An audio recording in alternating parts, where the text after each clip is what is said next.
Gálatas 3. Así sentadito lo vamos a leer. En la versión Valera 60. Primero lo vamos a leer en la 60. Dice: oh Gálatas insensatos, ¿quién os fascinó para no obedecer a la verdad? A vosotros, ante cuyos ojos Jesucristo fue ya presentado claramente entre vosotros como crucificado.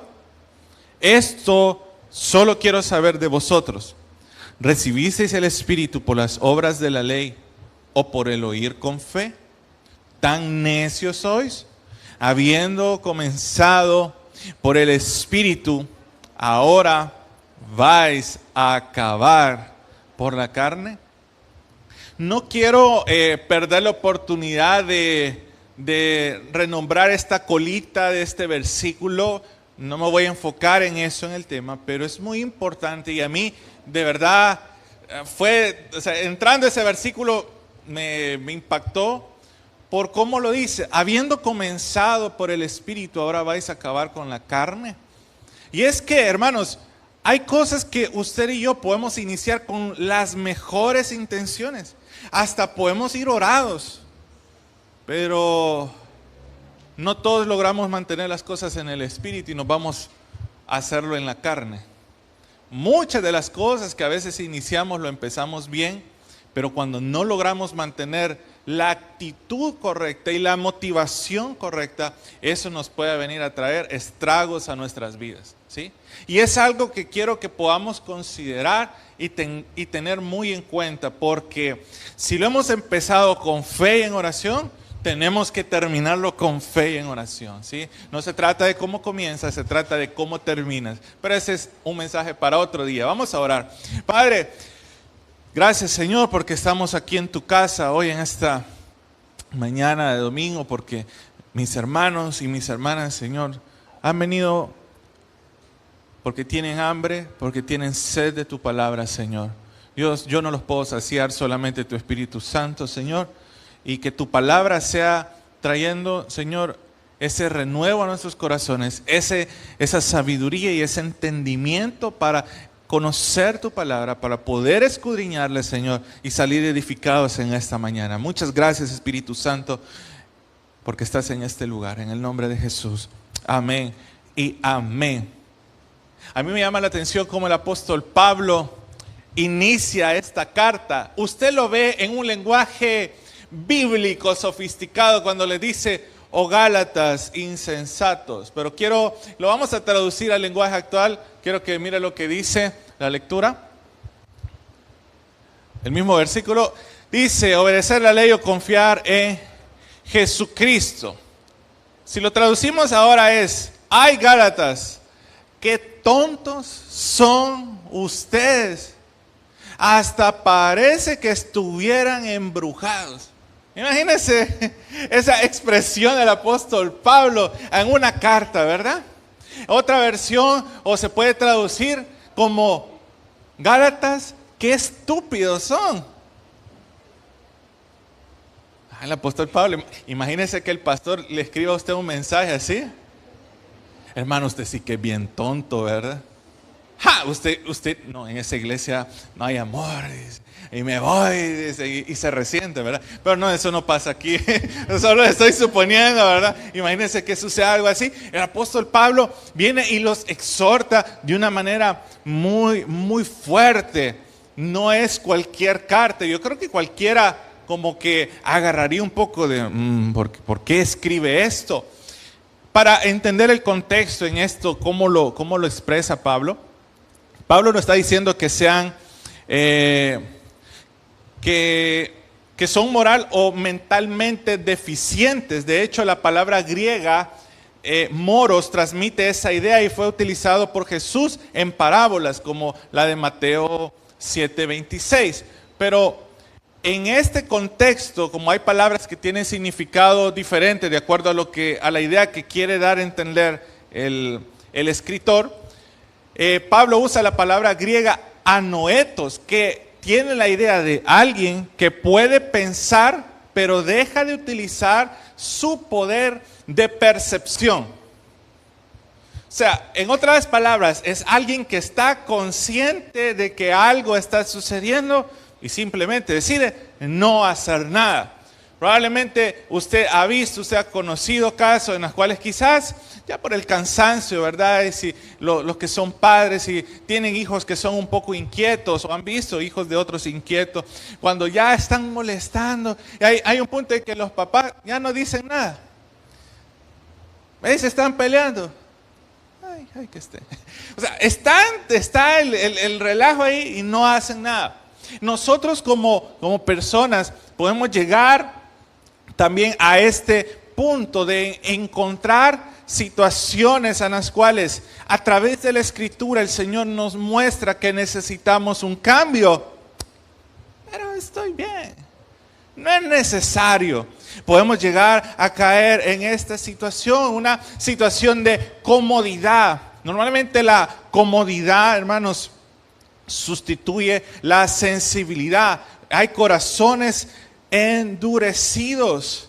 Y en este sentido vemos personas que han dejado de disfrutar de la presencia del Señor.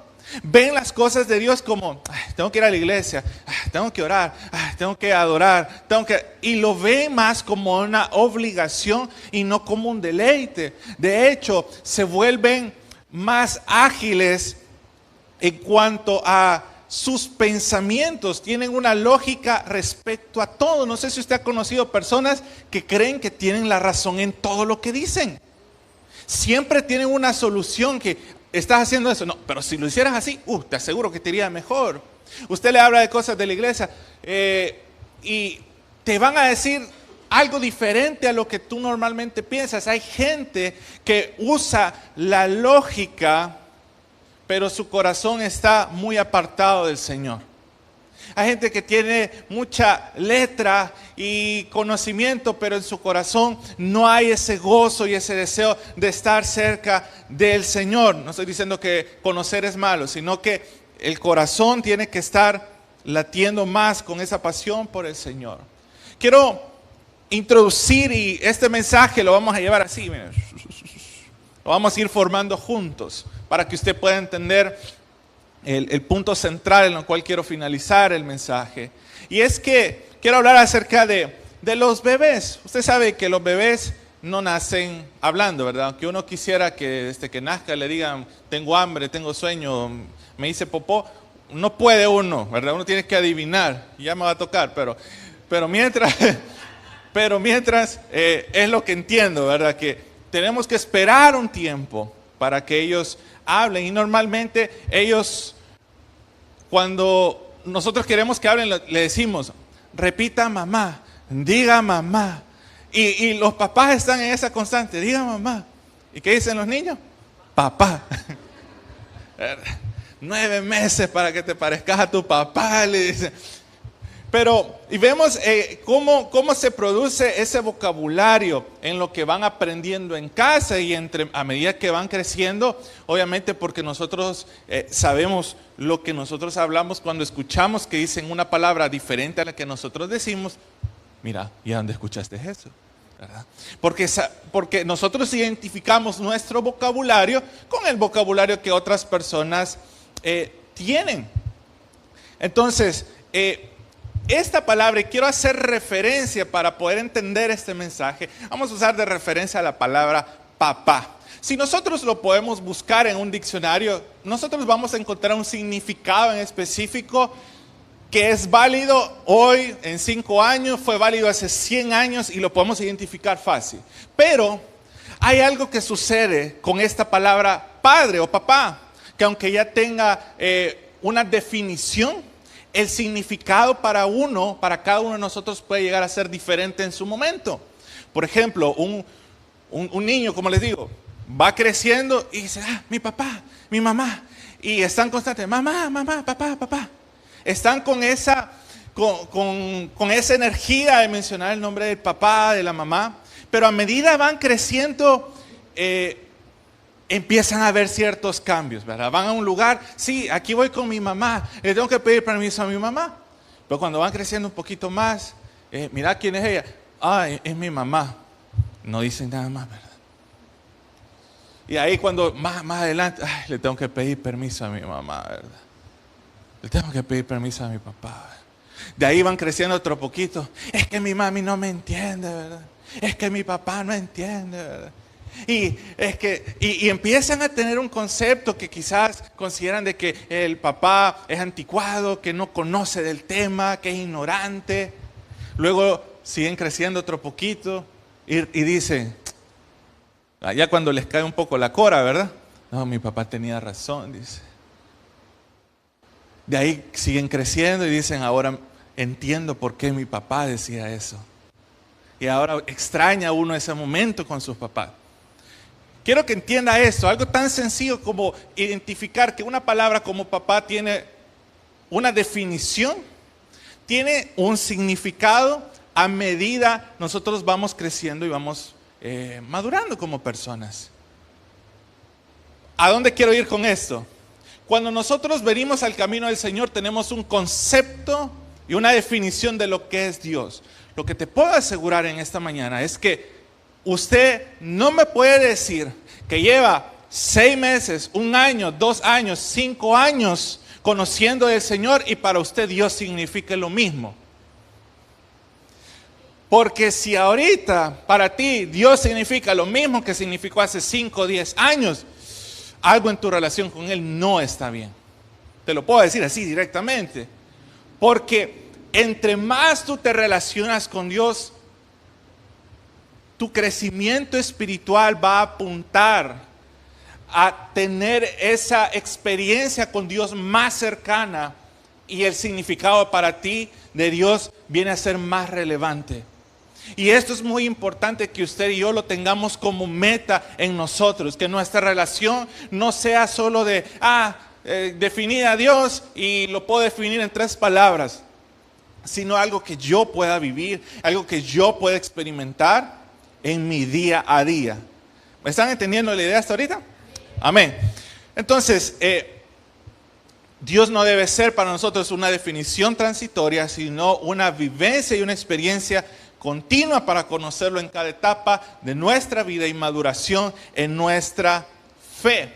Y volviendo al punto de un papá terrenal, en su momento encontramos de que las palabras del papá son palabras absolutas, que lo que papá dice, eso se hace, él tiene la razón, él sabe.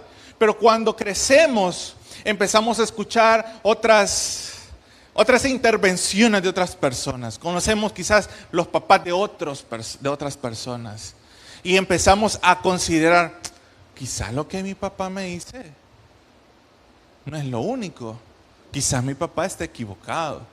Quizás, y empezamos a cuestionar cuando nos vislumbra lo que otros dicen o hacen y podemos llegar al punto de tener un rechazo total por lo que otros dicen, porque lo que otros hacen nos parece más innovador. Entonces, quiero enfocarme en esto en cuanto a la perspectiva de lo que yo tengo, de lo que considero de otras personas, o aquello que puede deslumbrarme a mí, o sea, que me impacta. Para entenderlo en formas prácticas, yo no sé ustedes de qué team son.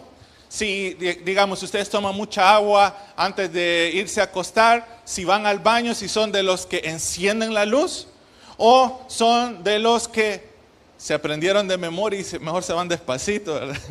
Para no golpearse, para no encender la luz, porque si ustedes encienden la luz, ¿verdad? No sé cuántos tienen eso, de que no les gusta la luz fuerte de una sola vez de noche, ¿verdad? Sino que tienen que ir por poquito. ¿Por qué?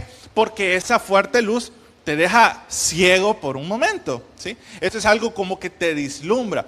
Y no vienen a ser, pues, buenas esa experiencia. O por ejemplo, los que han manejado de noche, no me van a dejar mentir, ¿verdad? Uno anda con sus farolitos normales en el carro, pero hay unos que les gusta andar unas barras LED de este vuelo, ¿verdad? Hay luz en la ciudad, pero les gusta poner las luces altas y manejar de noche y que te dé esa luz. A mí mi esposa me ha dicho, cuando alguien nos ha tirado luz alta, mira, ves, no le digo, me estoy imaginando la calle, le digo yo, porque hay momentos que uno se pierde, ¿sí?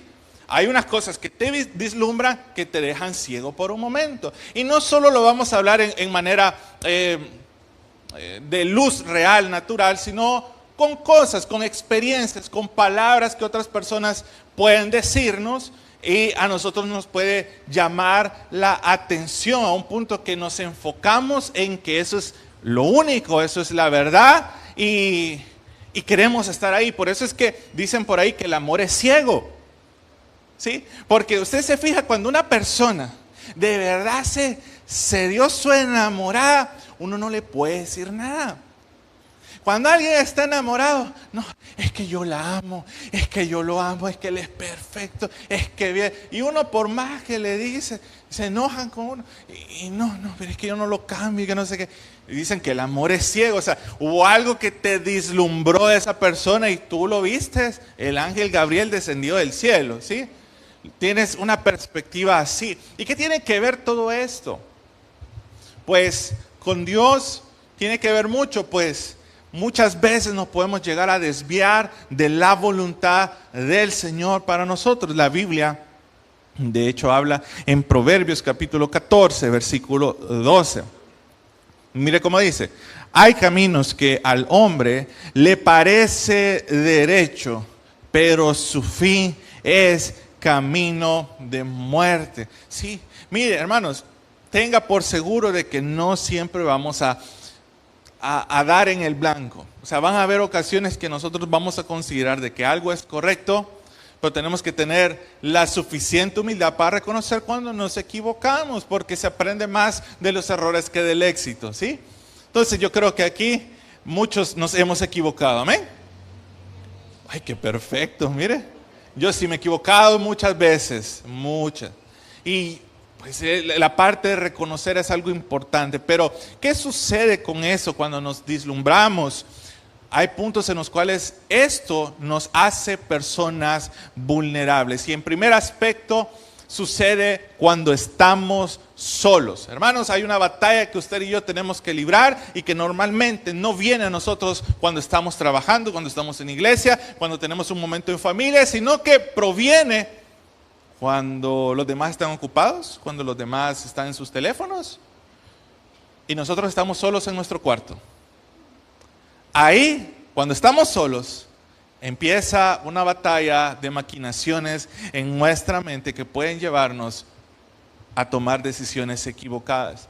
En Génesis capítulo 3, versículo 6 podemos ver el ejemplo de alguien que fue deslumbrada. Dice la Biblia: y vio la mujer que el árbol era bueno para comer. Mire, dice, y vio que era bueno para comer y que era agradable a los ojos y árbol codiciable para alcanzar la sabiduría, y tomó su fruto y comió y dio también a su marido, el cual comió así como ella. Entonces hubo un momento en el cual ella tuvo para pensar y no respetó los límites que el Señor había puesto. ¿Y qué pasa cuando nosotros nos separamos de los límites que Dios nos ha dado? Nos estamos separando entonces de la voluntad de Dios, y esto pone en riesgo que nuestra mirada apunte a cosas que nos pueden llegar a confundir.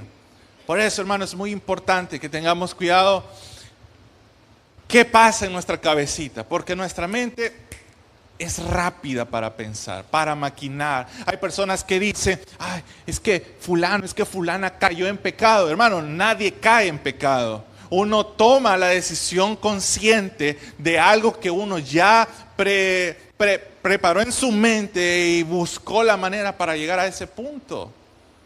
No hay tal cosa de que cayó en tentación. Hubo un proceso de decisión de la persona para llegar a ese punto. Y sucede normalmente cuando estamos solos.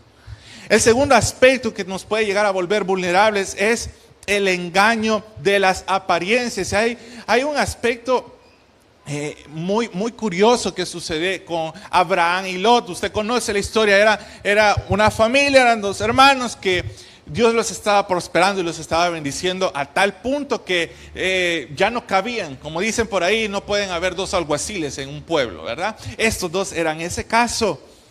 Entonces Abraham, al ver de que las ovejas los pastores de las ovejas de ambos estaban peleando por territorio, Abraham toma una decisión que lo podemos leer en Génesis 13:8 y dice: entonces Abraham dijo a Lot: no haya ahora altercado entre nosotros dos, entre mis pastores y los tuyos, porque somos hermanos. ¿No está toda la tierra delante de ti? Yo te ruego que te apartes de mí. Si fueres a la mano izquierda, yo iré a la derecha. Y si tú a la derecha, yo iré a la izquierda. Y alzó Lot sus ojos y vio toda la llanura del Jordán, que toda ella era de riego como el huerto de Jehová, como la tierra de Egipto en dirección de Zoar, antes que destruyese Jehová a Sodoma y a Gomorra. En el versículo 11 y 12 habla de que él empieza a Lot, cuando se separa, cuando ve, o sea, él se impresiona de esa tierra, de cómo se miraba fructífera, de cómo los manantiales estaban preciosos, y obviamente para alguien que es ganadero eso es muy importante. Pero el problema era que esto estaba muy, muy cerca de Sodoma y Gomorra. Entonces, él empezó de poquito en poquito a instalarse cada vez más cerca de Sodoma y Gomorra. El versículo 13 dice: mas los hombres de Sodoma eran malos y pecadores contra Jehová en gran manera. Y usted sabe lo que para Dios significaba este pueblo y lo que le pasó a Lot. Pero entonces vemos a alguien que se vislumbra de lo que ve, ¿verdad? Hay personas que dicen: no, pero es que si yo me fuera del país. Y hay muchos que, gloria a Dios, van con buenas intenciones, como lo dije al principio en el versículo, van con fe. Pero una vez allá, se olvidan de Dios, se olvidan de la familia.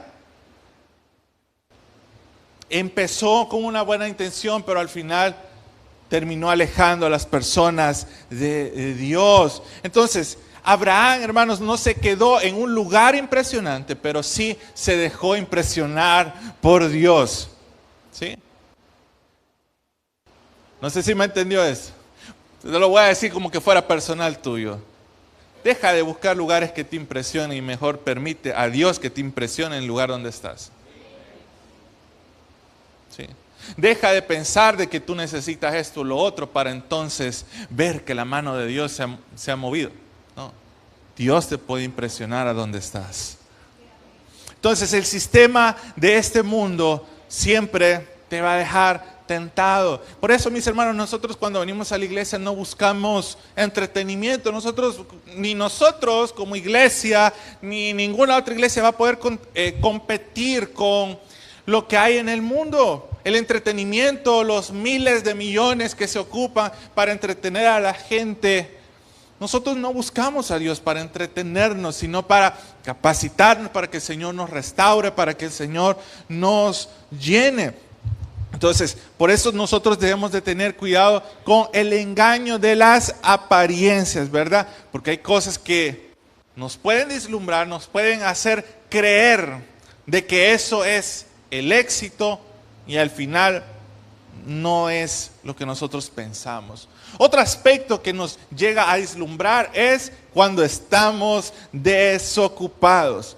Hermanos, aquí hay algo bien interesante, y es que domingo normalmente uno lo toma como domingo de recarga, ¿verdad? Uno viene a la iglesia y dice: gloria a Dios, recibí la palabra, qué bendición, voy a mantenerme bien con el Señor. Terminó el domingo, oramos el lunes, oramos martes, buscamos del Señor miércoles, pero ya por jueves es como un tipo, pues ya oré toda esta semana, no creo que haya malo, ¿verdad? El viernes igual, el sábado decimos: ay, mañana voy a ir a la iglesia, ahí voy a orar otra vez.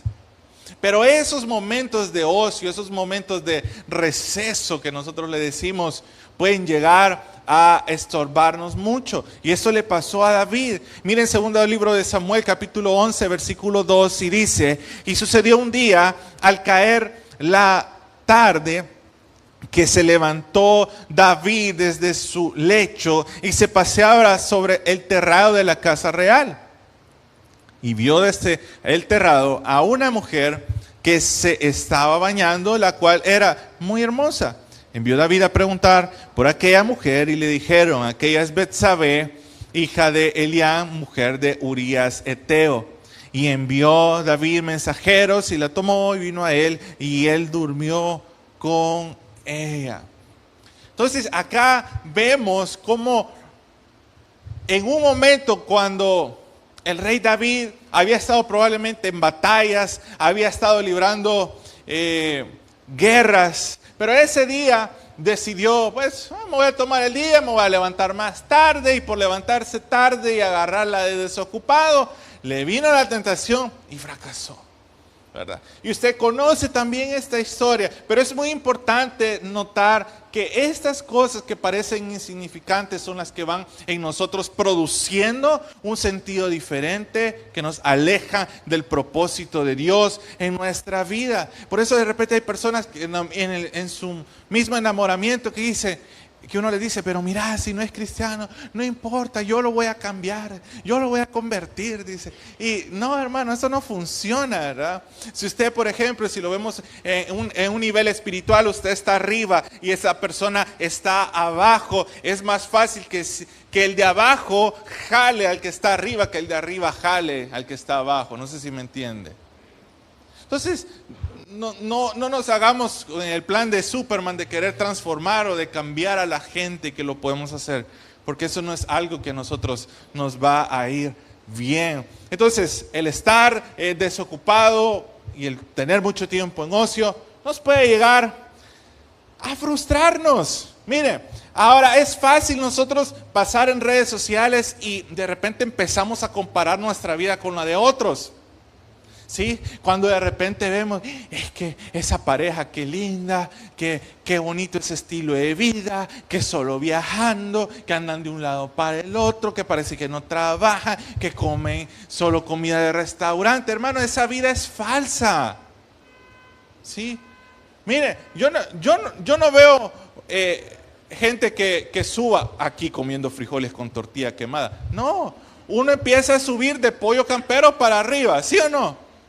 Porque nosotros no nos gusta que nos vean comiendo frijoles, no nos gusta que nos vean recién levantados. Esas fotos de aquí recién levantados, pues son gente que se maquilló, se fue a bañar antes de subir una foto.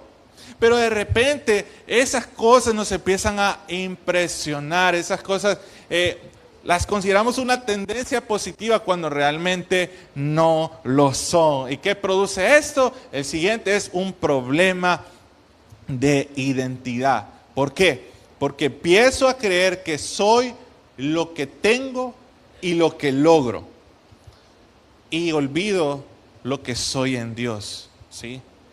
Hay personas que yo tuve catedráticos que si uno no les decía licenciado fulano de tal o doctor fulano de tal, se enojaban. Miren, yo no soy bachiller, así nos decían. Hay personas que si no le decís licenciado fulano, se ofenden, como que si en su partida de nacimiento dijera licenciado, ¿verdad? Hay personas que si no han logrado algo, se sienten mal. Entonces dependen de lo que otros hacen, hermanos. Eso es erróneo. ¿Y sabe qué? Hay una historia que cuando la volví a leer recién preparando este mensaje, a mí me dejó una cosquillita mero yuca. ¿Por qué? Lo que vamos a ver es un capítulo, se lo voy a explicar para que no lo leamos porque no vamos a tardar. En Josué capítulo 7. Usted conoce, ¿verdad?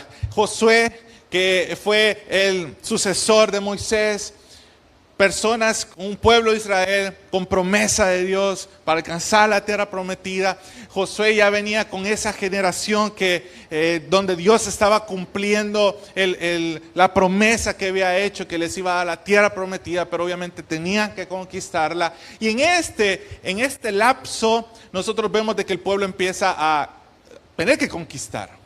Y su primer gran victoria nosotros la vemos con los muros de Jericó, con la ciudad de Jericó, una ciudad fortificada que tenía grandes muros. Usted se sabe esta historia. Y Dios había dado una orden en específico. Dijo de que no tenía que dejar vivo a nadie y que todo lo que el botín de esa guerra iba a ser para el Señor, ¿sí? O sea, que eso iba a ser considerado anatema o maldición para alguien que lo agarrara para sí mismo, porque todo eso iba a ser una ofrenda a Dios. Estamos entendiendo hasta ahorita la historia, ¿ven? Y quiero que me preste atención porque esto es importante. Entonces, tuvieron esa victoria, el Señor se manifestó en el pueblo de una manera sorprendente, hubiera sido precioso ver un milagro de ese estilo. Y el pueblo estaba como, Dios está con nosotros, Dios sí nos está respaldando. Y vieron allá, bueno, ¿a dónde vamos a ir ahora? ¿Qué vamos a hacer ahora? Hay que ir a conquistar aquel pueblo. Está chiquito. Y empiezan los comandantes, empiezan a organizarse, a decir, bueno, no necesitamos que vayan todos, con que vaya una porción del ejército de nosotros para que vaya a luchar en contra de ellos. Dios nos va a dar la victoria y ya tenemos una tierra más conquistada. Y ellos se prepararon, dice la Biblia, y deciden ir. ¿Y qué pasó? Cuando fueron, no ganaron, perdieron. Dice la Biblia que murieron 36 personas del ejército y se fueron con la cola entre las patas porque habían perdido. Entonces la Biblia dice de que Josué llega y se pone a buscar a Dios, dobla sus rodillas y empieza con aquel congojo en su corazón y preguntarle, Señor, ¿qué es lo que pasó? ¿Qué sucedió si tú nos habías dicho que nos ibas a dar victoria sobre todos nuestros enemigos? Y aquí acaba de haber mortandad, ¿dónde estuviste tú? Y empieza no a cuestionarlo, sino como a preocuparse genuinamente por su pueblo. Dios entonces habla con Josué y le da el recordatorio de la orden que le había dado desde un inicio, que todo iba a ser dedicado para él. Y le dice Dios a Josué, el problema es que hay un anatema entre el pueblo. Y si ustedes no deciden quitar ese anatema, yo no voy a estar con ustedes. Hasta que lo quite, yo los vuelvo a apoyar. Dice. Yo no sé si usted alguna vez se ha visto envuelto en un ambiente de un problema grave en su trabajo. Pero cuando hay un problema grave en el trabajo, el jefe primero, ¿quién tuvo la culpa? ¿Sí? Y ese nerviosismo de ver a quién le va a echar la culpa, para un jefe no es sencillo. O sea, está como, vamos a ver el responsable. Y yo me imagino a Josué en esa posición y decir, ahora tenemos que ver quién fue el salado aquí que hizo eso. Porque obviamente era palabra de Dios. Entonces, ¿qué pasa? Josué empieza a buscar tribu por tribu. Todo está bien por acá, han cumplido lo que Dios les ha dicho. Sí, empezó la de Judá, la de Benjamín y todos. Pero hubo una donde aparece este sujeto, Acán. Mire lo que dice en Josué 7:20. Y Acán respondió a Josué diciendo, verdaderamente yo he pecado contra Jehová, el Dios de Israel, y así he hecho. Pues vi entre los despojos un manto babilónico muy bueno y 200 siclos de plata y un lingote de oro de peso de 50 siclos, lo cual codicié y tomé, y he aquí que está escondido bajo tierra en medio de mi tienda y el dinero debajo de ello. Salió el culpable. Ahora, considere esto. Cualquiera puede pensar, bueno, la motivación de él era por su familia. Sí. Yo no creo que se enoje. Si al final es para ayudar a su familia, les está asegurando su futuro, les está asegurando que sus generaciones no sufran lo que él sufrió, probablemente si fue esclavo en su momento, si venía de esa generación, no lo sé. Pero él confiesa, y lo difícil, lo que aquí sorprende es que Dios le da la orden de que no solamente tenía que morir Acán, la orden fue de que él, sus bueyes y su familia fueran quemados. Y la Biblia dice en este capítulo de que llamaron a él, a su familia, a sus hijas, sus pertenencias. Primero a sus hijos los apedrearon todo el pueblo y luego los quemaron. Para que entonces Dios volviera a obrar. Hermanos, hay cosas que si nosotros decidimos seguir ocultándolas, el Señor no se va a mover. Mientras nosotros sigamos manteniendo cosas ocultas, mientras nosotros sigamos haciendo cosas que no agradan al Señor, puede llegar el riesgo de que Dios no se siga moviendo para bendecirnos. Mire, hermanos, por eso uno tiene que tener cuidado qué es lo que te vislumbra. ¿Por qué? Porque de repente a ti te puede pasar que tú vas a ver a una pareja, a otras personas, a otros hermanos en Cristo, que vos decís, bueno, esta persona no anda haciendo las cosas bien, anda caminando chueco con el Señor y aún así le va bien. A mí, ¿por qué no? Si tú empezás a tomar ejemplos de personas al azar, hermanos, Dios no nos ha puesto para que nos parezcamos a una persona. El blanco perfecto es Dios y a quien debemos parecernos es a Dios. Por eso nuestro estándar no es una persona. Por eso tenga cuidado de dejar de poner su esperanza en el hombre. Ay, es que el hombre falló, es que el pastor falló, es que el líder falló. Mire, son humanos. Por eso nuestra mirada no está en los hombres. Está en Dios. Pero ¿qué pasó? O sea, yo les digo, o sea, seriamente cuando yo leí esto a mí me dio cosa, pues. Porque, ya, ok, aquí hay varios aspectos. El otro aspecto es que Dios llama a que salgan de una vida de esclavitud a una vida de conquistador. Dios estaba cambiando la mentalidad de todo un pueblo y esto no iba a ser fácil, obviamente. Y ojo, Dios a usted y a mí nos ha llamado no para que salir de las tinieblas a una pasividad. Dice que nos saca de las tinieblas a su luz admirable. La luz de Cristo no es para cegarnos, no es para confundirnos, es para darnos dirección, es para darnos protección, es para darnos claridad, es para darnos propósito. Cuando conocemos eso del Señor, entendemos que estamos en el cuerpo de Cristo no para estar pasivos, sino para hacer algo. El pueblo de Israel venía de esclavitud, pero Dios lo dijo, ok, te saco de la esclavitud para que te vuelvas un conquistador. Y el Señor a nosotros nos ha sacado de nuestra condición de pecado para que hagamos su obra, para que también seamos una parte funcional en el cuerpo de Cristo. No para estar pasivos. Y aquí hay otro aspecto todavía. Sucede que, como les dije al inicio, para Acán probablemente su motivación no se miraba mala. Pues, quieren ayudar a la familia. He visto cantidad de personas que en algún momento estuvieron aquí muy conscientes en la iglesia buscando al Señor. Señor, te necesito un trabajo, bendecime con un trabajo, bendecime con un trabajo. Estaban tan desesperados con un trabajo que estaban en todos los cultos, venían a la oración, servían, hacían de todo. Pero una vez Dios los ha bendecido, ya no me queda tiempo. Ya no lo puedo hacer. Hago lo que puedo. ¿Qué pasó, hermano? ¿Ustedes creen que Dios nos bendice para nosotros quedarnos apagados? De ninguna manera, hermanos. Tenemos que tener cuidado porque hay cosas que se ven como que si son bendición del Señor, pero si son cosas que te están alejando de Él, tienes que tener cuidado. Porque hay cosas que se disfrazan de bendición. Ay, que mire, me salió esta oportunidad, pero lo único es que yo no voy a poder ir a la iglesia. Ah, no, hombre. ¿Usted cree que para Dios es más importante eso? Acán pensó que lo más importante era por su familia. Y no estoy diciendo que deje a un lado a su familia, pero que nuestra prioridad sea Dios. Porque si no, las cosas para nosotros no funcionan igual, hermano. O sea, en el mundo sí te dicen, vos tenés que trabajar, tenés 1, 2 trabajos. En Estados Unidos la gente tiene 2, 3, 4 trabajos. No se congregan en lo absoluto. ¿Y usted cree que ellos realmente lo tienen todo? Absolutamente no.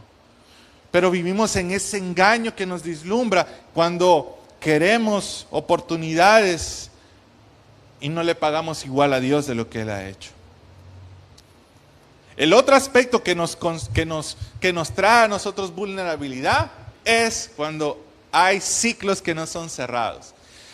Hace años, yo estaba acá, estábamos acá varios jóvenes y de repente me puse a hablar con uno. Y yo le dije, hey, mira, ¿qué vas a hacer por tu vida? ¿Va?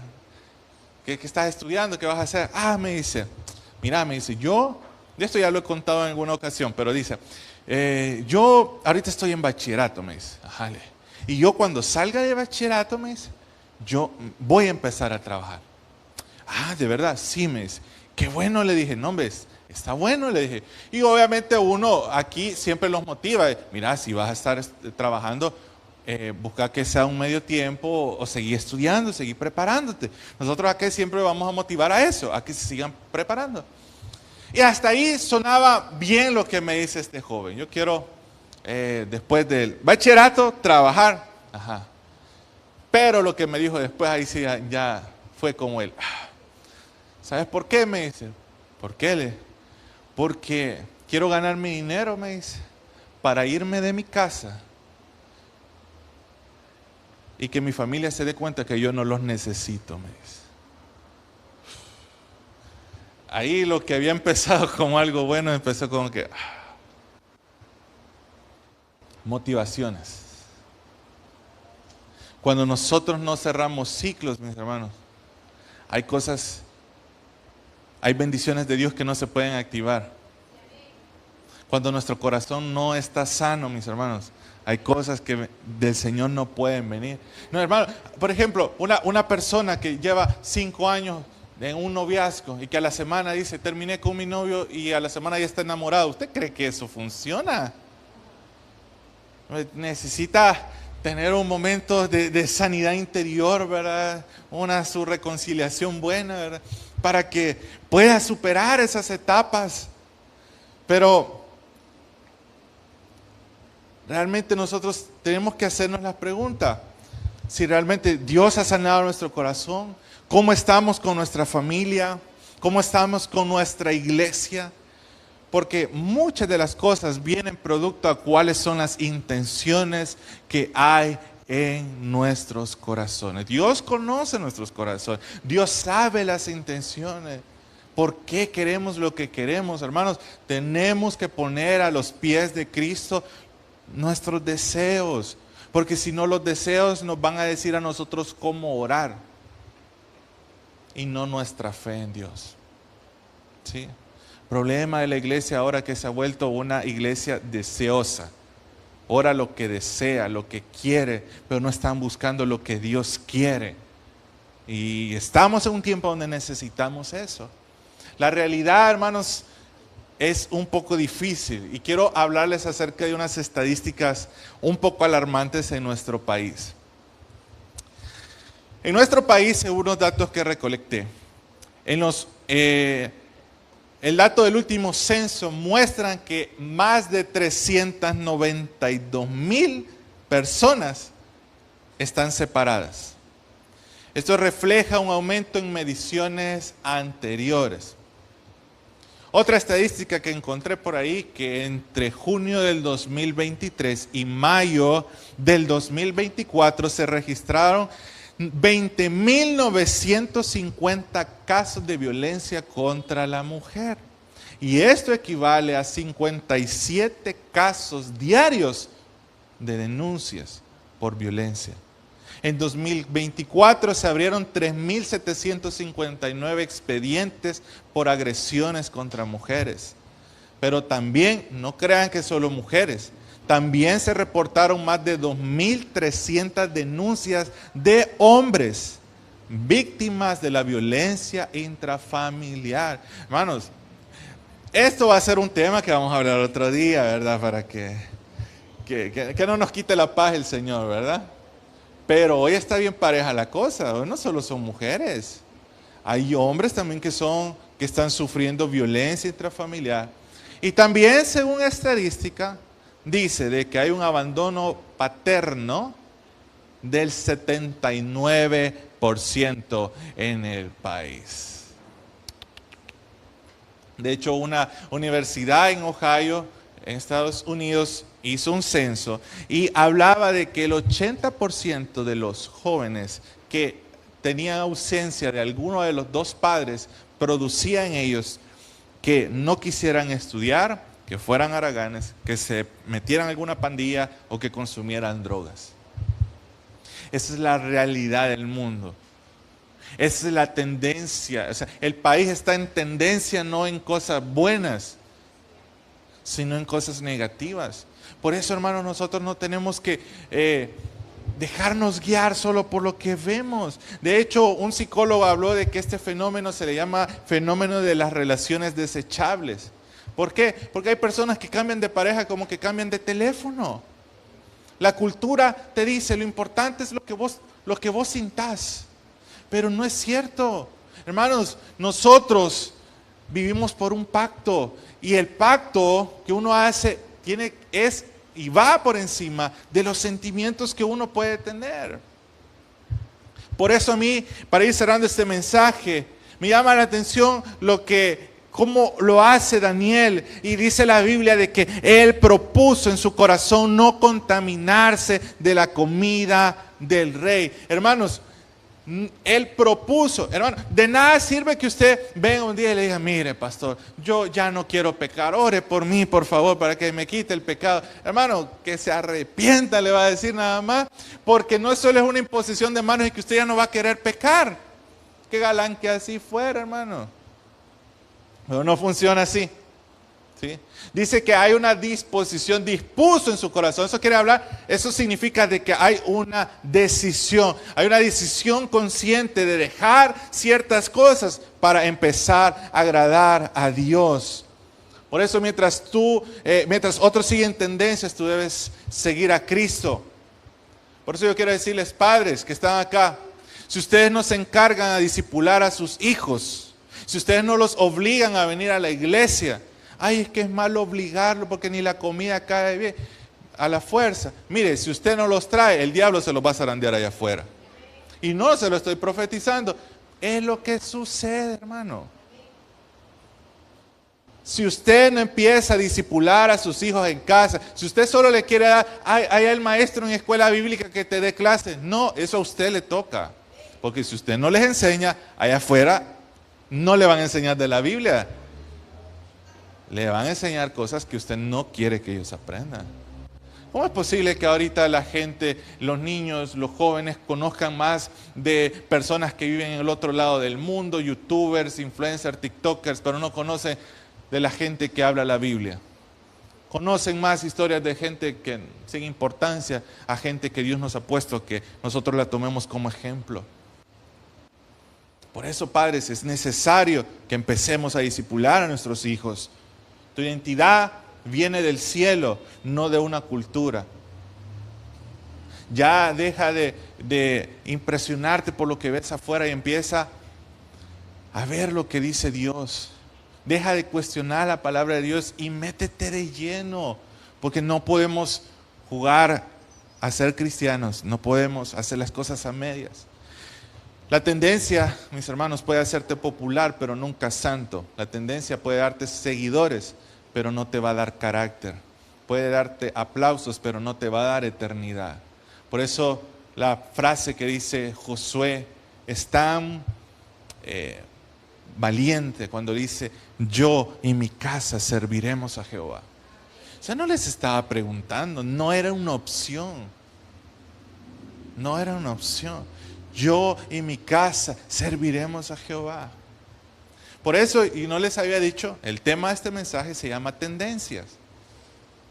Porque es terrible, hermanos, de que tengamos tantos amigos en Facebook y la gente no sepa que nosotros somos cristianos. Hay gente que celebra 10 años de amistad con fulano de tal y no saben. ¿Sí? Mire, ¿sabe qué sería bonito? Que usted de vez en cuando, mire, yo los veo a usted, yo digo, estos hermanos son bien pilas, se ponen guapos, se ponen guapas para venir a la iglesia, se arreglan, se bañan, se dan su loción y todo. Tómense una foto de vez en cuando y diga, rumbo a la iglesia, o el Señor me habló esto, que la gente empiece a ver que usted es cristiano.